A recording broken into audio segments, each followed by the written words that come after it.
Shalom, sejenak bersama Alkitab. Lukas 22 ayat 31 dan 32. Simon, Simon, lihat, iblis telah menuntut untuk menampi kamu seperti gandum. Tetapi aku telah berdoa untuk engkau, supaya imanmu jangan gugur.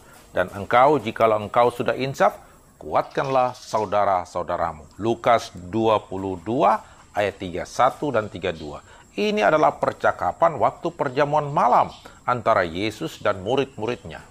Di tengah-tengah muridnya itu ada Petrus di sana, ada Yudas dan murid-murid yang lain. Kita melihat di sini bagaimana jaminan daripada Yesus kepada Petrus bahwa aku telah berdoa untuk engkau. Ini adalah satu motivasi yang sangat kuat bahwa Tuhan Yesus berdoa untuk murid-muridnya. Supaya apa? Imannya jangan gugur. Kalau saja Yesus berdoa secara fisik kepada murid-muridnya supaya imannya tidak gugur, Yesus yang sama pada zaman murid-murid, sama seperti Yesus yang sekarang ini yang tidak pernah berubah. Dia akan terus juga mendoakan imanmu supaya tidak gugur.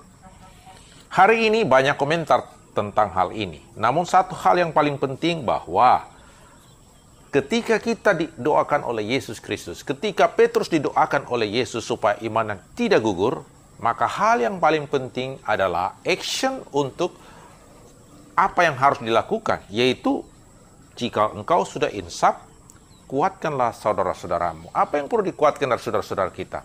Yang perlu dikuatkan mereka adalah iman mereka kepada Yesus supaya mereka tidak gugur imannya. Iman itulah dasar dari segala sesuatu yang kita harapkan dan bukti dari segala sesuatu yang kita lihat.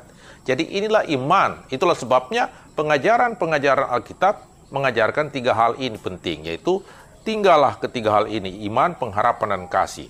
Nah, ini yang perlu kita training atau kita latih terus-menerus dalam kehidupan kita. Komentator Alkitab yang bernama Ellen G. White dalam The Youth Instructor, Desember 15 tahun 1898, dia memberikan komentar. Sekiranya Petrus hidup dengan Allah dalam kerendahan hati, menyembunyikan dirinya dalam Kristus, sekiranya ia mencari bantuan ilahi dengan tekun, sekiranya ia tidak terlalu percaya diri, sekiranya ia telah menerima petunjuk Tuhan dan mempraktekannya, ia sudah berjaga-jaga untuk berdoa, sekiranya ia menguji dirinya sendiri dengan teliti, Tuhan sudah pasti memberikan kepadanya bantuan ilahi dan tidak akan perlu lagi penampian iblis. Tidak ada kuasa pada seluruh tentara iblis yang dapat melumpuhkan jiwa yang berharap dengan keyakinan yang tulus dalam hikmat yang datang dari Allah. Ini perlu kita garis bawahi ya, bahwa Ellen G. White berkata bahwa tidak ada kuasa pada seluruh tentara iblis yang dapat melumpuhkan jiwa yang berharap dengan keyakinan yang tulus dalam hikmat yang datang dari Allah. Jadi artinya, kalau Allah yang bertindak dapat meneguhkan kita, tidak ada kekuatan iblis yang dapat mengalahkan kita. Itulah sebabnya penampian Petrus dihasilkan dalam pertobatannya. Ini adalah peran ilahi, peran Yesus Kristus sebagai imam besar mendoakan seluruh umat-umat manusia, khususnya umat-umat pilihan, untuk bisa menang di tengah-tengah kehidupan dunia ini. Iblis tidak dapat berbuat apa-apa. Ellen G. White berkata dalam komentarnya di dalam buku yang sama, The Youth Instructor, tanggal 15 Desember tahun 1898, dia berkata bahwa iblis tidak dapat berbuat apapun terhadap pengantaraan Kristus yang berkuasa atas segala-galanya. Yesus adalah pengantara, Yesus adalah imam besar. Maka doa yang dinaikkan oleh Kristus bagi Petrus, dinaikkannya juga bagi semua orang yang rendah hati. Saya ulangi. Maka doa yang dinaikkan oleh Kristus bagi Petrus, dinaikkannya juga bagi semua orang yang rendah hati dan menyesal karena dosa. Jadi, kalau Yesus bisa mendoakan Petrus, dia juga mendoakan kita hari ini.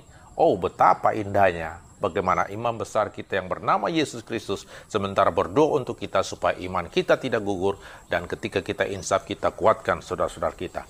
Kiranya renungan sejenak bersama Alkitab pada saat ini memberikan kita kekuatan bahwa Tuhan turut bekerja untuk mendatangkan kebaikan bagi kita. Tuhan Yesus memberkati.